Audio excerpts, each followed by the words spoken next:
Hello listener, तो कैसे हैं आप लोग। मैं अपने यूट्यूब चैनल बुक स्नैपशॉट में आप सबका बहुत बहुत स्वागत करता हूं। मैं आज फिर से एक नई बुक समरी के साथ आप सबके साथ हाजिर हूं, जिसका टाइटल है ब्रेकफास्ट विद सॉक्रेट्स।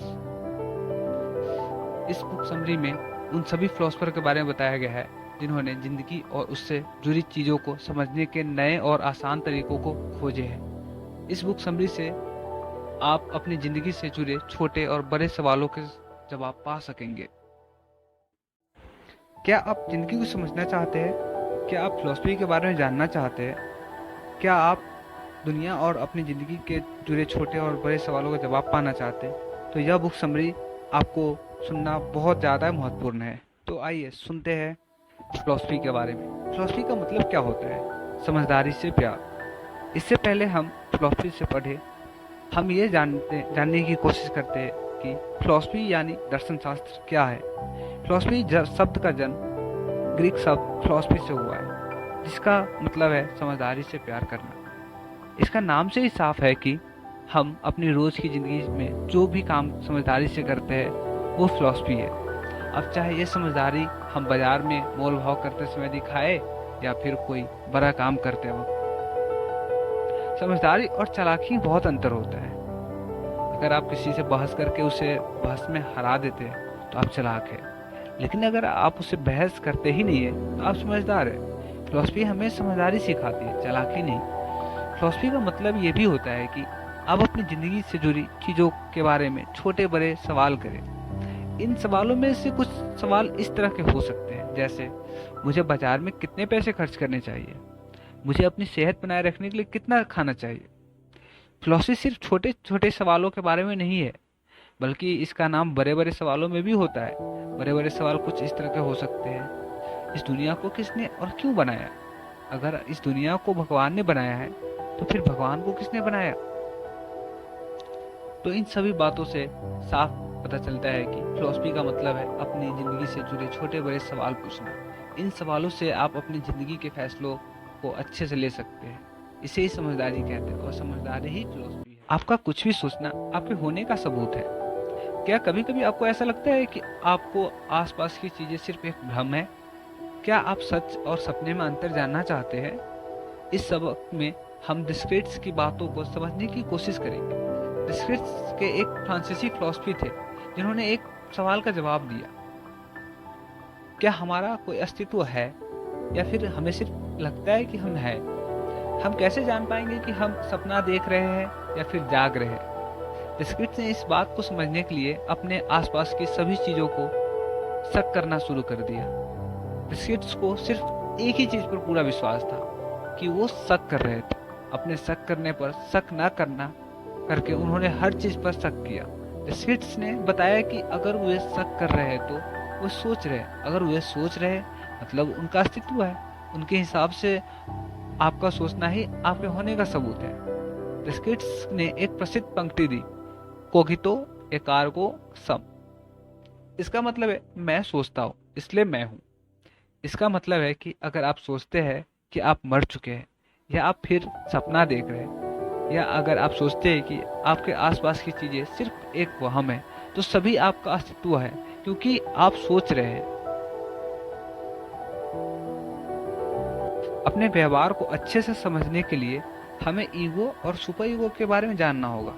क्या आप कभी कभी कुछ ऐसे काम करते हैं जिन्हें करने का आपका मन नहीं करता? हम सभी ने ऐसे काम जरूर किए हैं, लेकिन मन ना करने पर भी हम ऐसे काम क्यों करते हैं? इसका जवाब है सुपर ईगो की ईगो पर जीत की वजह से। 20वीं शताब्दी में फ्राइड नाम के एक न्यूरोलॉजिस्ट ने दिमाग को समझने की कोशिश की। उन्होंने बताया कि हमारे अंदर ईगो और सुपर ईगो नाम की दो चीजें पाई जाती हैं। आइए इसे समझने की कोशिश करें। ईगो हमेशा हमें आराम की तरफ लेकर जाता है। इसे ज्यादा तनाव में रहना पसंद नहीं है, और ये बिल्कुल नहीं चाहता कि ये अपने बिस्तर को छोड़कर उठे और काम पर जाए। दूसरी तरफ सुपर ईगो हमारे अंदर की वो भावना है जो हमें वो काम करने पर मजबूर करती है जो जरूर सही है। घर की सफाई करना भले ही आपको ना पसंद हो, लेकिन आप फिर भी घर साफ करेंगे क्योंकि वो काम जरूरी है। ईगो हमारी जरूरतों के बारे में बताता है, जबकि सुपर ईगो दुनिया की जरूरतों के बारे में बताता है। जिसका सुपर ईगो उसके ईगो पर हावी होता है वो एक अच्छा इंसान कहा जाता है। जैसे कि अगर कोई आपको उस गलती के लिए डांट रहा है जो आपने नहीं की, तो अगर आपका सुपर ईगो हावी है तो आप उससे विनम्रता से बात करके उसे समझाने की कोशिश करेंगे। रोज सुबह उठकर काम पर जाना किसी को भी पसंद नहीं है, लेकिन फिर भी वो काम पर जाते हैं क्योंकि उनका सुपर ईगो उनके ईगो पर हावी है। आप भीड़ में रहकर अपनी किस्मत पर जीत हासिल नहीं कर सकते। नीचे अपने सुपरमैन के कॉन्सेप्ट की वजह से जाने जाते हैं। सुपरमैन वो होते हैं जो सपनों की दुनिया को छोड़कर अपनी हकीकत को अपनाते हैं। आज ज्यादातर लोग एक ही तरह के काम कर रहे हैं। वह रोज अपने घर से काम पर भागते हैं और तनाव में जीते हैं। अगर आप भीड़ में रहोगे तो आप भी समय के साथ ऐसे ही हो जाओगे। हम सभी अक्सर तनाव से परेशान होकर अपने ख्यालों में उन चीजों के बारे में सोचते हैं जिनका वास्तविकता से कोई लेना देना नहीं होता। उदाहरण के लिए उस आदमी को ले लीजिए जिसे पैसों की जरूरत है। वो अपना आंखों के सामने रखी हुई चीज के बारे में न सोचकर ये सोच रहा है कि जिस दिन वो करोड़पति बन जाएगा उस दिन वो पूरी दुनिया घूमेगा। भीड़ में रहने वाले लोग अक्सर ही ऐसे ख्वाब देखते हैं। अगर आप सुपरमैन बनना चाहते हैं तो आपको अपने असली हालातों को अपनाना होगा, भले ही वो आपको अच्छा न लगता हो। ख्यालों में रहने वाले लोग अक्सर कमजोर होते हैं। वे अपने असली हालातों को गले नहीं लगा पाते, इसलिए वे एक ऐसी दुनिया में खोए रहते हैं जो कि है ही नहीं। सुपरमैन वर्तमान में रहकर हर एक पल का आनंद लेते हैं और इसी तरह से वो अपनी किस्मत के मालिक बन जाते हैं। पैसों की गुलामी की जंजीर को तोड़ दीजिए। आप अपनी नौकरी को किस नज़र से देखते हैं? क्या आप सारा दिन काम करने के बाद भी गरीबी में जी रहे हैं? लोगों को लगता है कि वो नौकरी से आराम कमा सकते हैं, इसलिए वो हर रोज अपने आराम को छोड़कर काम करने जाते हैं। उन्हें खुद नहीं पता कि वो जीने के लिए काम कर रहे हैं या काम करने के लिए जी रहे हैं। तो फिर नौकरी का मतलब क्या होता है? नौकरी का सीधा सा मतलब होता है अपने काम के बदले में पैसा लेना। 19वीं शताब्दी में कार्ल मार्क्स ने नौकरी को एक अलग नज़र से देखने की कोशिश की। उनकी माने तो एक मजदूर हमेशा गरीब इसलिए रहता है क्योंकि वो पैसों की गुलामी करता है और एक गुलाम का गरीब होना आम बात है। दूसरी तरफ एक एम्पायर ऐसे गुलामों का मालिक होता है और मालिकों का अमीर होना भी आम बात है। गरीब मजदूर हमेशा अमीरों के बनाए हुए ढांचे में काम करके उनको अमीर बनाते रहते हैं, और क्योंकि अमीरों का काम पहले से ही कोई और कर रहा है इसलिए वो काम कम करके भी अच्छे पैसे कमाते हैं। कार्ल मार्क्स ने दुनिया भर के मजदूरों को भी यह बात समझाने की कोशिश की और उन्हें अपनी गुलामी की जंजीरों तोड़ने के लिए उकसाया। आप अगर इन सभी बातों को अपने आप से जोड़े तो आप पाएंगे कि आपके पास खोने के लिए सिर्फ एक आपकी बेरिया है। अमीर बनने के लिए आपको ज्यादा मेहनत और कम आराम करना होगा। कार्ल मार्क्स ऐसे अकेले व्यक्ति नहीं थे जिन्होंने लोगों को अमीरी या गरीबी के बारे में बताया।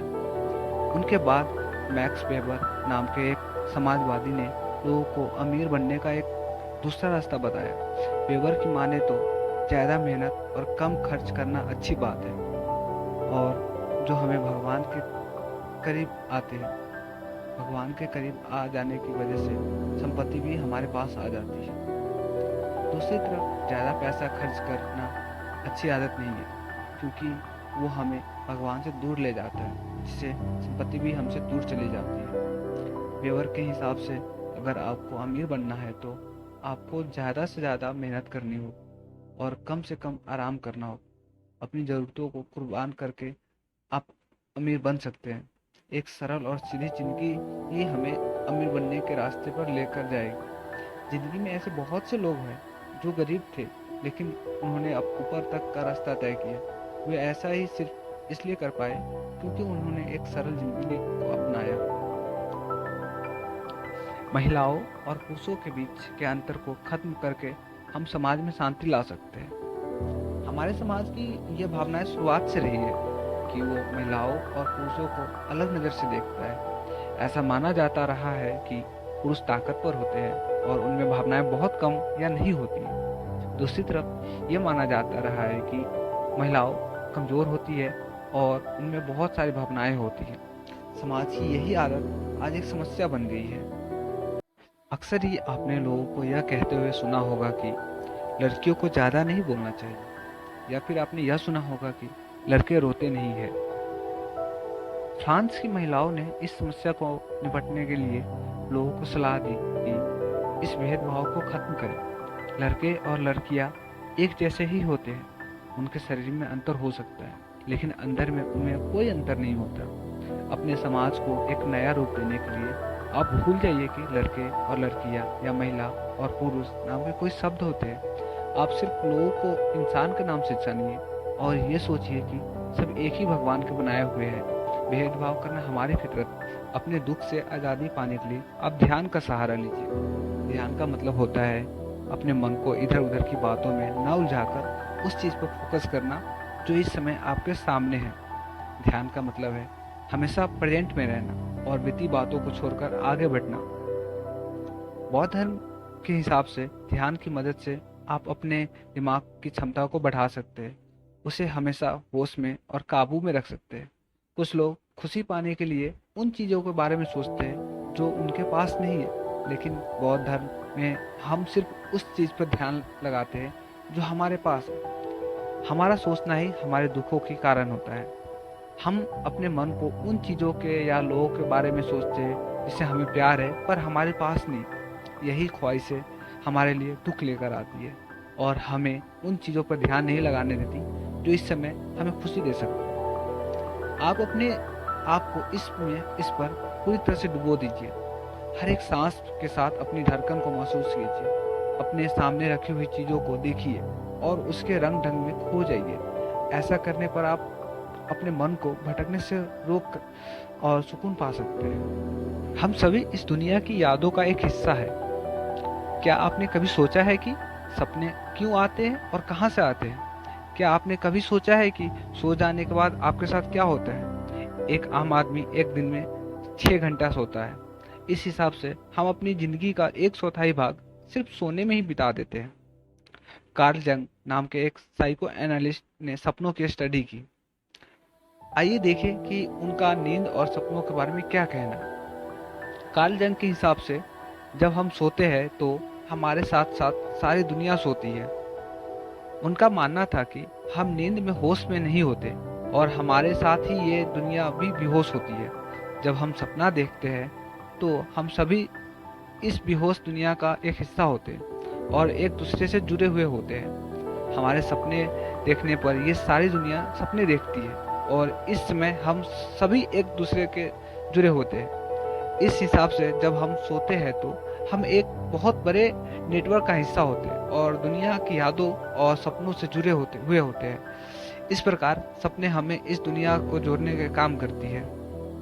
तो इन सारी बातों को सुनकर क्या कंक्लूजन निकलता है? फिलॉसफी की मदद से हम अपनी ज़िंदगी के फैसलों को सोच समझ कर ले सकते हैं। इसमें हम अपने छोटे बड़े सवाल पूछते हैं और उनका जवाब पाने की कोशिश करते हैं। दुनिया भर के फिलोसफर ने हमें अपने आसपास की चीज़ों को समझने और उन पर सवाल करने की नए तरीके बताए, जिनकी मदद से हम अपनी ज़िंदगी से जुड़ी सभी चीज़ों के बारे में अच्छी जानकारी हासिल कर सकें। तो दोस्तों, आपको आज का हमारा यह बुक समरी कैसा लगा? अगर आपको कोई सवाल या सुझाव है तो मुझे कमेंट करके ज़रूर बताएं और इस बुक समरी को अपने दोस्तों के साथ ज़रूर शेयर करें।